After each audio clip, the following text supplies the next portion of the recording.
Good day, ma'am. My name is Lavagel Santillan from BHM 3B. So today I'm going to report the Chapter 1, Introduction in the subject of legal aspect in tourism and hospitality industry. So we have here the learning's objectives. Ma-identify na to ang different kinds of law relevant to the tourism, travel, and hospitality industry. Ma-explain na to dari ang concept of tourism. Ma-enumerate na to ang importante nga source of tourism o napoy examples of applications of tourism law. So, ignorantia juris non exsusat, which means ignorance of the law excuses no one. Because without law, our world would be very unstable with anarchy in our street and peace would be difficult to achieve. So, introduction, law.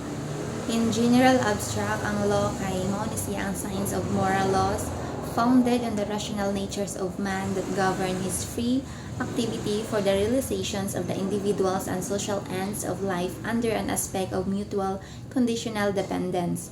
So, ang specific nga concrete sense ani kay mag-define siya sa role of conduct, just and obligatory, promulgate by legitimate authority and of common observance and benefit. So, kani ang law, mao ni siya ang batas nga atong ginasunod dali sa Pilipinas kung unsay imong mabuhat o unsay nabuhat nimo. So, nadyo na law nga dapat natong sundon.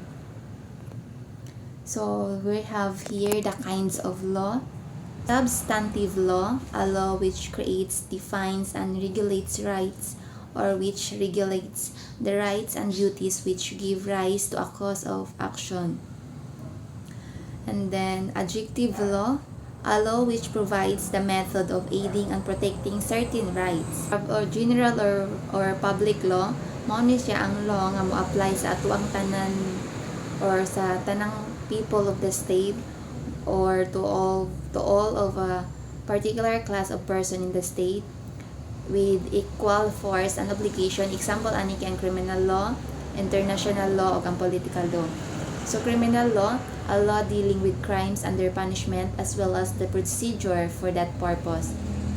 So, criminal law, kaning criminal law kay uso man is Philippines, makadagan kay nagdilo ka ng mga crime, mga patay, mga kawat, mga unsa pa na diha. So, nadyo na sila punishment.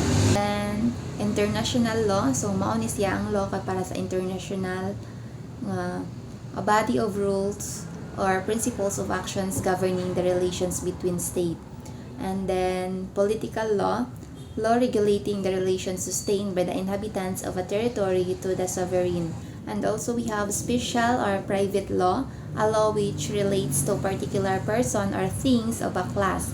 Example, ani kay ang civil law, maritime law, mercantile law, or mercantile law. So, we have here the civil law, the mass of precept which determines and regulates those relations of assistant, authority, and obedience existing among members of the family and those which exist among members of a society for the protections or private interest. Like sa imong family, yan siya katong suspect of interest is naay kwarta o higher rank. So, kanang ang public government kay mahatag sila nimo security for the safety. Or then we have here the maritime law, the law dealing with commerce by sea involving regulations of ships and warbars and the status of seaman. So maritime law mao ni ang law nga mo deal sa mga seaman.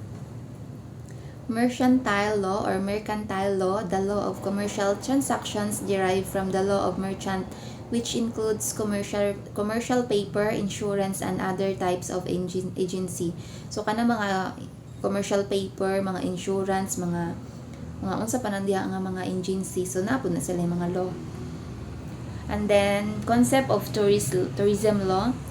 So, tourism is defined as the custom or practice of traveling for pleasure, as well as the promotion by establishment of countries to attract tourists. So, the World Tourism Organization defines tourism as the activities of person traveling to and staying in places outside their usual environment for not more than one consecutive year for leisure, business, and other purposes.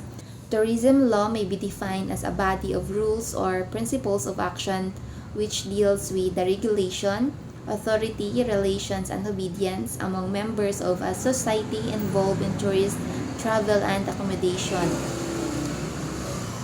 So, ang tourism law na-define siya sa body of rules nga makagama siya sa principle of actions nga mo-deal sila sa regulation, sa mga authority, relations, and obedience sa kanang members of society nga na-involved sa tourism, travels, and accommodation. So, sources of law relevant to the tourism, travel, and hospitality industry.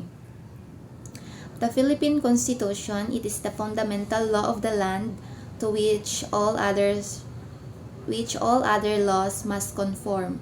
So, naatay book nga the the 1997 Philippines Constitution.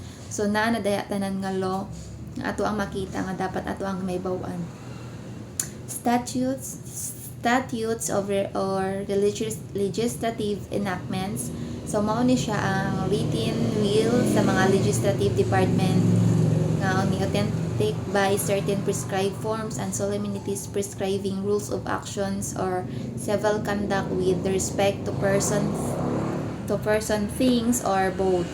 Example ani kay katong Dangerous Drugs Act, Public Service Act, Civil Code of the Philippines, Labor Code of the Philippines, kanang mga trabaho. Seatbelt law, kanang mag-drive ka nga wala kay seatbelt nga matakpan ka, o local government ordinance. Administrative or executive orders, regulations, and rulings. These are issued by and with administrative officials under legislative authority. Ang example ani kay rules and regulation promulgated by the Secretary of Tourism to govern the accreditations of hotels, tourist and motels, apartheid resorts, pension houses, and other accommodation establishment. So and also BRR circulars and rulings, administrative issuance by the Department of Foreign Affairs, omnibus rules implementing the Labor Code of the Philippines, and judicial decisions or jurisprudence. This refers to decisions of Supreme Court in interpreting the laws or the Constitution. Sila ang muhatag sa kung unsay batas nga patong nimo or sila ang mo judge sa unsay law nga dapat ipatong sa imuha. So we have and then custom, it is the rule of conduct which in a given place and among given groups of people has been followed for an appreciable time. So other sources, mao ni siyang refer sa decision sa foreign tribunals and opinions of textbook writers. So that's all for my report in the chapter 1 introduction. Thank you, ma'am.